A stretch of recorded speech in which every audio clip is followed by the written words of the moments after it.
आपने कभी सोचा है कि कलयुग के धरती पर आने के क्या कारण रहे होंगे? महान गणितज्ञ आर्यभट्ट ने अपनी पुस्तक आर्यभट्टियम में लिखा है कि उनके समय में कलयुग का 36वां वर्ष चल रहा था। आंकड़ों के अनुसार आर्यभट्ट का जन्म 436 ईस्वी में हुआ था। गणना करें तो कलयुग का आरंभ ईटी 102 ईसा पूर्व हुआ था, जब धर्मराज युधिष्ठिर ने अपना राज्य परीक्षित को सौंप दिया और अन्य पांडव और द्रौपदी महाप्रयाण के लिए चल पड़े थे। उन दिनों धर्म बैल का रूप धारण कर गाय के रूप में बैठी पृथ्वी देवी से सरस्वती नदी के किनारे मिले। पृथ्वी देवी की आंखों से आंसू बह रहे थे। धर्म ने उनसे उनके दुख का कारण पूछा।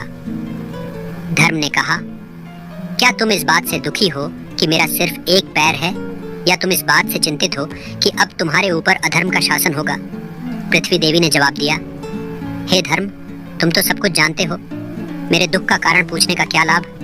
सत्य, पवित्रता, क्षमा, दया, ज्ञान, वैराग्य, ऐश्वर्य, निर्भीकता, कोमलता, धैर्य जैसे गुणों के स्वामी भगवान श्री कृष्ण स्वधाम चले गए हैं। उनके जाने के बाद कलयुग ने मुझ पर अधिकार कर लिया है। पहले भगवान श्री कृष्ण के चरण इस भूमि पर पड़ते थे, जिससे मैं खुद को सौभाग्यशाली मानती थी। परंतु अब ऐसा नहीं है। मेरा सौभाग्य समाप्त हो चुका है। इस बीच कलयुग असुर रूप में वहां पहुंच गया और बैल और गाय रूपी धर्म और पृथ्वी को सताने लगा। राजा परीक्षित वहां से गुजर रहे थे जब उन्होंने यह दृश्य देखा। वे क्रोधित हो गए और कलयुग से कहा, दुष्ट पापी, तू कौन है? इस निर्दोष गाय और बैल को क्यों सता रहा है? तेरा वध निश्चित है। राजा परीक्षित ने धर्म और पृथ्वी को पहचान लिया और कहा, धर्म, सतयुग में आपके 4 चरण थे, सत्य, पवित्रता, दया और क्षमा।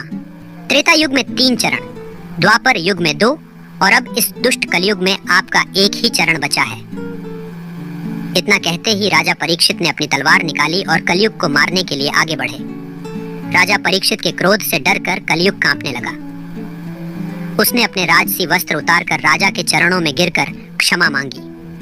राजा परीक्षित ने कहा, तू मेरी शरण में आया है, इसलिए मैं तुझे जीवन दान दे रहा हूँ, लेकिन तू अधर्म, पाप, कपट, दरिद्रता आदि का मूल कारण है।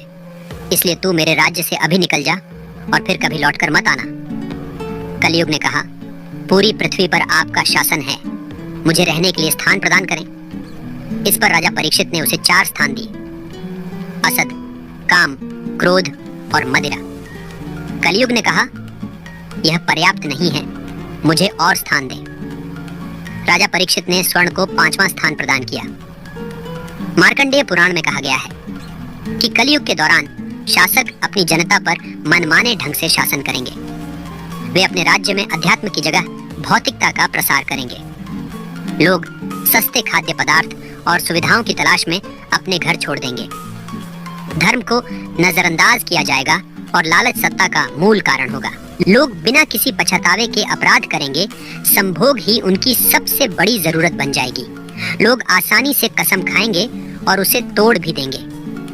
मदिरा और अन्य नशीले पदार्थों का सेवन बढ़ेगा। गुरुओं का सम्मान नहीं होगा, ब्राह्मण ज्ञानी नहीं रहेंगे और लोग अपने व्यवसाय में ईमानदार नहीं रहेंगे।